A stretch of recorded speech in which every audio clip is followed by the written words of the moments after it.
আমরা এই বাজেটের মধ্যে খুব ভালো একটা কোচিং প্যানেল নিতে পারবো।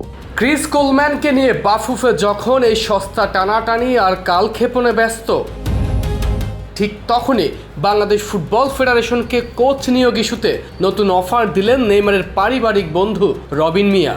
3টা টিকিট কেটে ব্রাজিল চলে আসেন, খুব ভালো একটা কোচিং প্যানেল নিতে পারবো। বাফুফের এই অনলাইন ইন্টারভিউ আর ব্যাকডেটেড আমলাতন্ত্রকে বুড়ো আঙ্গুল দেখিয়ে রবিন মিয়া স্পষ্ট জানিয়ে দিয়েছেন, কোলম্যানকে নিয়ে এই টানাটানির কোনো মানেই হয় না। বাফুফে কর্মকর্তাদের তিনি সরাসরি আমন্ত্রণ জানিয়েছেন ব্রাজিলে গিয়ে সশরীরে বিশ্বমানের কোচ বাছাই করার জন্য। শুধু আমন্ত্রণই নন, রবিন মিয়া গ্যারান্টি দিয়েছেন বাফুফে কর্তারা ব্রাজিলে গেলে যে কোনো বিশ্বসেরা কোচের সাথে মুখোমুখি সাক্ষাতের ব্যবস্থা করে দিবেন তিনি নিজেই।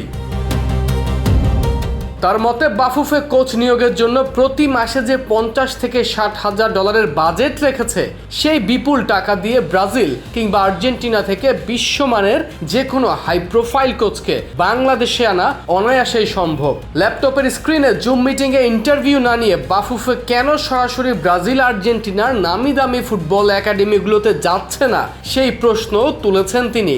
এই পুরো প্রক্রিয়ায় বাফুফেকে সব ধরনের লজিস্টিক সহায়তা দিতেও প্রস্তুত নেইমারের এই পারিবারিক বন্ধু।